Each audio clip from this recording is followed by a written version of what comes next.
In the heart of ancient Greece, where myths breathed life into stone and gods once walked among mortals, a city awaited its destiny. A city of promise perched between mountains and sea, Athens. But before it became the cradle of philosophy, democracy, and art, it was the prize in a celestial rivalry. Two gods, mighty and proud, set their sights on it. One was Poseidon, lord of the sea, wielder of storms, embodiment of raw, unrelenting power. The other was Athena, goddess of wisdom, strategy, and thoughtful warfare. What could possibly make a city choose knowledge over might? What gift could rival the force of the oceans? And why does a simple olive tree still stand as a symbol of divine favor? This was not merely a competition for land or dominion. It was a contest of ideals, a battle not fought with weapons but with gifts, each bearing the essence of a god. The people of Athens would have to choose which deity would protect and shape their future. And from that choice, a myth was born, one that would echo through temples, tales, and time itself. Long before it bore the name of a goddess, Athens was a growing city-state surrounded by fertile lands and steeped in legend. It was a place of promise, but without a protector, no divine hand to guide its future or champion its people. In the world of ancient Greece, every city needed a patron deity, not just for favor and protection, but for identity.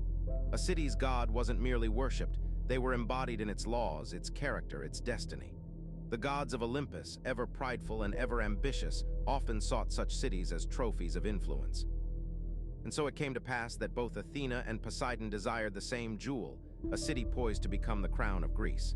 The rulers of the city, unsure of how to choose between such mighty contenders, proposed a divine contest. Each god would offer a gift. The most useful, the most meaningful, would earn the loyalty of the people. The stage was set. What began as a civic decision would become a tale of cosmic weight, where gods offered their essence and mortals dared to judge them. This was how the city of Athens stood on the brink of myth. The gods descended upon the hill that would later be known as the Acropolis. From its rocky height, the entire city could be seen, its people, its fields, and its future. It was here that Athena and Poseidon would unveil their divine offerings. Poseidon stepped forward first. With a mighty thrust of his trident into the stone, he summoned a roaring spring. Water gushed forth, wild and abundant, but the people who tasted it soon discovered it was salt water, a reminder of his dominion over the seas, powerful yet untamed. Then came Athena. Calm and composed, she knelt and touched the earth. From that spot grew an olive tree, humble in appearance, yet rich in meaning. Its wood would build ships and homes, its oil would feed and light the people, and its fruit would nourish them through harsh seasons. The citizens stood in awe. Two gifts, two symbols, one of force and grandeur, the other of wisdom and sustenance. The gods awaited judgment. This moment, though brief, held the weight of eternity. For in choosing one gift, the Athenians would shape not only their city, but their values, and declare which god they would walk with into the future. Poseidon's gift was anything but subtle. As god of the seas, earthquakes, and storms, he believed that true power inspired awe and fear. When his trident struck the Acropolis, the ground itself trembled, and a surge of water burst from the stone. To Poseidon, this was a symbol of dominance. The sea brought trade, conquest, and control. With ships, a city could rule distant lands, command wealth, and spread its influence across the world. In some versions of the myth, his gift took another form, the first horse, a creature of speed, strength, and war. Either way, the message was the same. Power wins, force shapes destiny.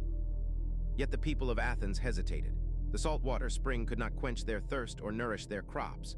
The horse, though magnificent, hinted at conflict and endless struggle.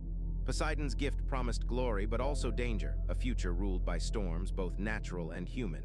This was the essence of Poseidon himself, passionate, volatile, unstoppable. His gift reflected a world driven by raw strength, where survival belonged to the strongest. And the Athenians had to ask themselves a difficult question. Was this the kind of future they wanted? Where Poseidon's gift thundered with grandeur, Athena's offering was quiet but profound. With a gentle touch to the earth, the goddess brought forth an olive tree. Its leaves shimmered silver under the sun, its trunk strong and rooted in the soil of Attica.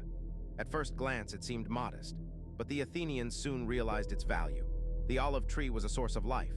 Its fruit fed families, its oil lit homes and anointed kings, its wood built tools, homes, and ships. It represented peace, prosperity, endurance.